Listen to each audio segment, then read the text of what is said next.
अब तक हमने देखा कि शाजिल रात को 14वीं की चांद की रोशनी में बाहर निकला तो उसे वहां पर सिमन दिखी, लेकिन सिमन नहीं थी, बल्कि सिमन के अंदर तो उस वक्त माशा थी।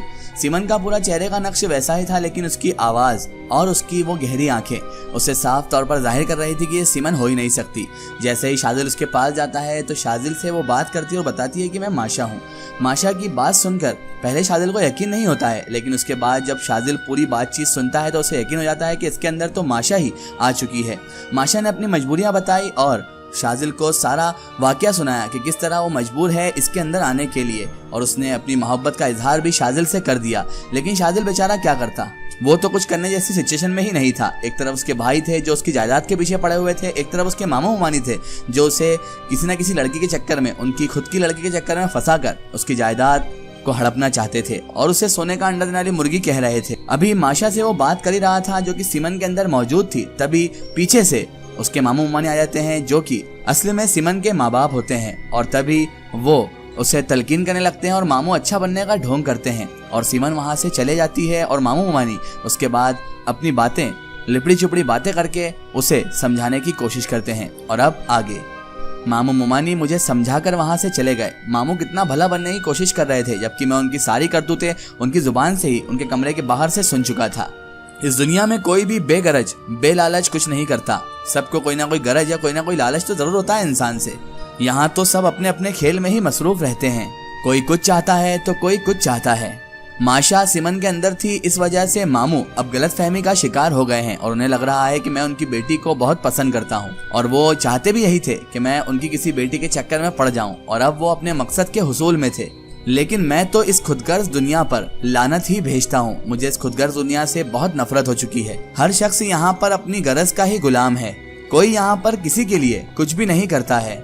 ये तमाम तर बातें मेरे जहन में चल रही थी और मुझे इस दुनिया से अब नफरत सी होती जा रही थी। दिलो दिमाग पर मेरे अब धुंध जम चुकी थी और आखिरकार इसके बाद मैं एक फैसले पर अटिक हो गया। मैंने दिलो दिमाग से ये फैसला कर लिया कि अब मैं यहाँ से चला जाऊंगा। मामू जान जो थे वो आराम से सो गए और मेरे पास उस वक्त था ही क्या जो मैं समेटता, कुछ भी तो नहीं था मेरे पास। मैं तो अब अपने कपड़ों से भी महरूम हो गया था। हाँ, एक चेक बुक जरूर थी, लेकिन ये भी लाहौर की थी। वहाँ लाहौर में ही मेरा बैंक अकाउंट था और उसमें थोड़ी बहुत रकम पड़ी थी जो मेरे वालिद साहब के टाइम से ही मेरे पास सेविंग थी। चेक बुक को एहतियात से मैंने अपने पर्स में रखा और लाहौर के अलावा ऐसी कौन सी जगह थी जहाँ पर मैं चला जाता। और उसके बाद खामोशी से मैं अपना सब कुछ समेट कर जो कुछ भी मेरे पास था मामू के घर से निकल आया। और उसके बाद अच्छा खासा लंबा फासला तय करके मैं रेलवे स्टेशन पहुंच गया। दिलो दिमाग पर मेरी अजीब सी कैफियत थी। मैंने कोई टिकट भी नहीं लिया था। लाहौर जाने वाली ट्रेन 1 मिनट के लिए रुकी ही थी। मैं तो जाकर सीधे एयर कंडीशन डिब्बे में चढ़ गया। इस ट्रेन में कभी रश नहीं होता था और ये जरा रवायती किस्म की ट्रेन थी। लेकिन मैंने तो कुछ भी नहीं सोचा, बिना सोचे समझे मैं चढ़ गया। और मैंने तो ये भी नहीं देखा वहां पर घुसते हुए कि कंपार्टमेंट में कितने आदमी मौजूद हैं। मैं तो बस अपनी ही आग में जलता हुआ, अपने ख्वाबों को टूटता हुआ देखकर इस दुनिया की फरेबियत, इस दुनिया की लालचियत और इस दुनिया की खुदगर्जी में जलता हुआ चला जा रहा था। गर्ज ये कि उसके बाद अचानक से ट्रेन भी चल पड़ी और मैं खाली डिब्बे की एक सीट पर बैठा हुआ रोता रहा। मैंने इधर उधर अब भी नहीं देखा था। मैं तो जलता भुनता हुआ इस दुनिया के फरेबों को देखकर उसे याद करके आंसू बहा रहा था और चुपचाप खामोशी से बैठा भी हुआ था। काफी देर मुझे ऐसे बैठे बैठे ही गुजर गई। तभी अचानक मैंने इस पुरस्कार खामोशी का जायजा लिया कि यहाँ पर इतना सन्नाटा कैसे हो गया, इतनी खामोशी ट्रेन के डिब्बे में आखिर कैसे हो गई। जब मैंने नजर दौड़ाई इधर उधर तो पूरा का पूरा कंपार्टमेंट ही खाली था, वहाँ पर कोई भी नहीं था।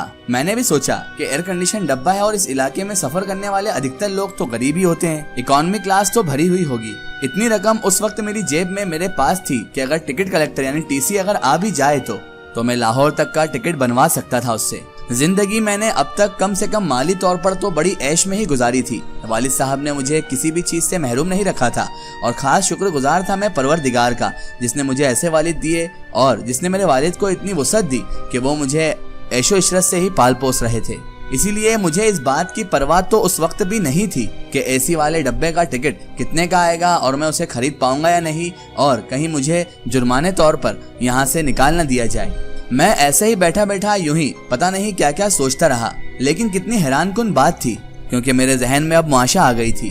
खैर, इस बात का अंदाजा अब तक मुझे लग चुका था कि माशा जो है वो कोई इंसान नहीं है, बल्कि कोई रूहानी वजूद ही है, कोई पुरस्कार वजूद है। शुरू से लेकर अब तक मुझे जो याद आता उससे कम से कम मुझे इतना तो यकीन हो चुका था, और इस दुनिया में आके में मुझे अब मुकम्मल यकीन भी हो गया था। लेकिन हैरानकुन बात, एक ताज्जुब भरी बात ये भी थी कि आज तक इतनी मुलाकातों के बावजूद भी मैंने माशा से उसकी असलियत नहीं पूछी थी, नहीं पूछा था कि वो कौन है, कहाँ से आती है और आखिर उसका वजूद क्या है, वो इंसान है या फिर कोई रूहानी मखलूकात। शुरू में जब पहली मुलाकात थी तो मैं तो यही समझा था कि वो मेरी तरह सी एक आम सी लड़की है, एक इंसान है। लेकिन जब मुझे कुछ होश आया तो मुझे समझ में आ गई कि माशा मेरे जैसी बिल्कुल भी नहीं है। वो एक आदमजात हो ही नहीं सकती, एक इंसान हो ही नहीं सकती।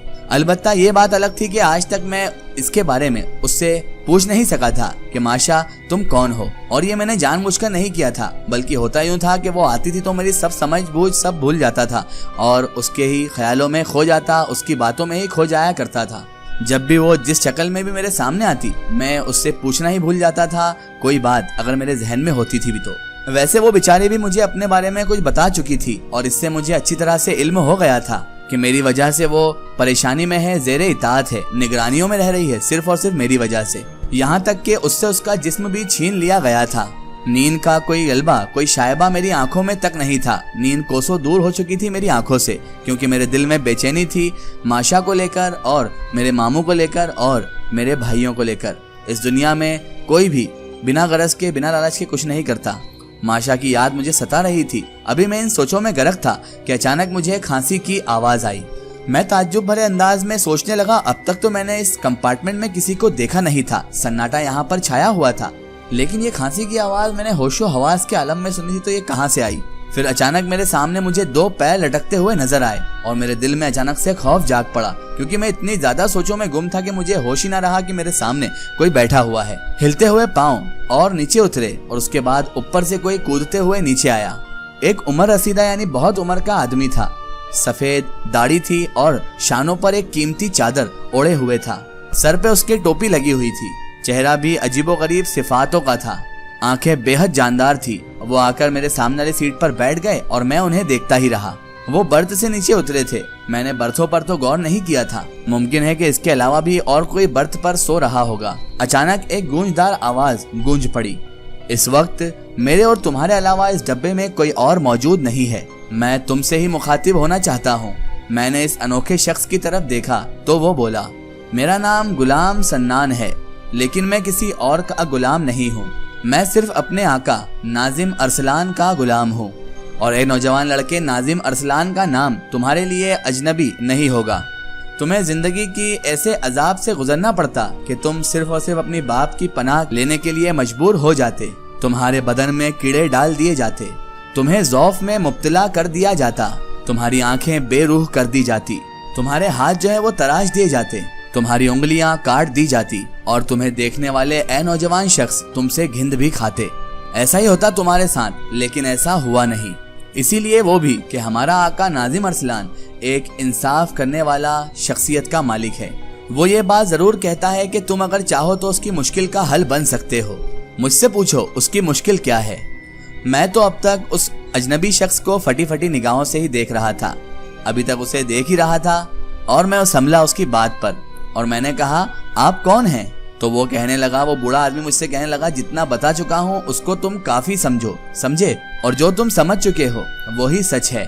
नाजिम अरसलान का नाम पहली बार तुम्हारे सामने नहीं आया नौजवान लड़के। तुम अच्छी तरह उन्हें जानते हो, समझे तुम? और अगर अब नहीं समझे तो मुझे पूरी तरह से हिदायत है कि मैं तुम्हें अच्छी तरह से समझा दूं।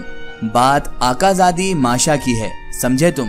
मैंने भी माशा का नाम सुनकर एक गहरी सांस ली और मैंने कहा, हाँ कहो, क्या कहने आए हो? तभी वो कहने लगा, देखो नौजवान शख्स, बेटियां जो होती हैं वो मासूम होती हैं, बहुत नादान होती हैं, लेकिन वालिदैन की इज्जत इस कायनात की एक बहुत कीमती चीज होती है। और फिर तुम्हारे और उसके दरमियान आग और मिट्टी का फासला भी है। अगर तुम्हारे समझ में आए तो समझ लो, इससे ज्यादा मुझे बताने की इजाजत नहीं दी गई है। आतिशज़ादी यानी आग से बनाई गई मखलूक को मिट्टी से बनाई गई मखलूक से आशना करना या उनको मिलाया नहीं जा सकता। बिरादरी भी कोई चीज होती है और उनको जवाबदेह भी होता है। और फिर ये सब तो वैसे भी नामुमकिन है। तुम हो मिट्टी से बने हुए और वो है आतिश यानी आग से बनी हुई। वो कोई इंसान नहीं है, जो तुम्हारा और उसका मिलाप हो सके। यही बात हम तुम्हें समझाने वहाँ से यहाँ आए हैं। अब तुम यूं करो कि माशा को अपने आप से दूर कर दो, उसके जहन को अपने आप से अच्छी तरह से दूर कर दो। उसे अब तुम एहसास दिला दो कि मिट्टी की जो तख्लीक होती है, मिट्टी के बनाए हुए जो लोग होते हैं यानी इंसान, वो बेवफा होते हैं, खुदगर्ज होते हैं और बहुत फरेबी भी।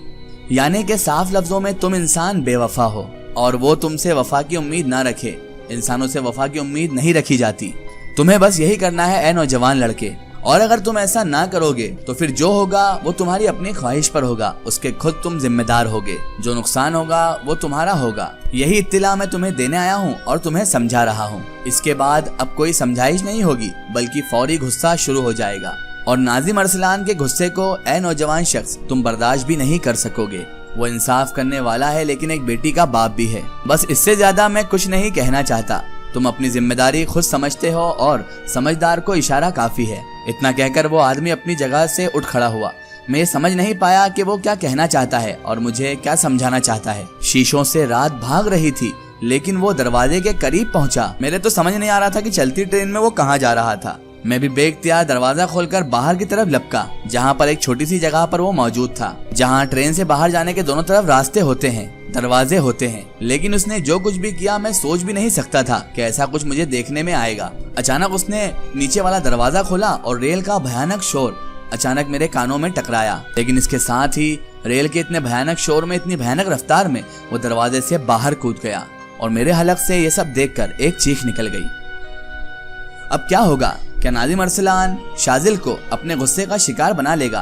क्या नाजिम अरसलान की धमकी पर शाजिल माशा को धोखा देने के लिए तैयार हो जाएगा? क्या वो माशा को यकीन दिला देगा कि वाकई इंसान बेवफा होते हैं? लाहौर जाने के बाद क्या शाजिल अपने भाइयों से अपने माँ बाप की बची हुई जायदाद की जंग लड़ेगा या उसके मामू उसे अपने जाल में फंसाकर उसकी मदद करेंगे? माशा क्या फिर से शाजिल से मिलने आएगी या नाजिम अरसलान उसे और ज्यादा पाबंदियों में रख देगा? आगे क्या नया मोड़ आता है इस कहानी में, जानते हैं हम इस वीडियो के अगले पार्ट में।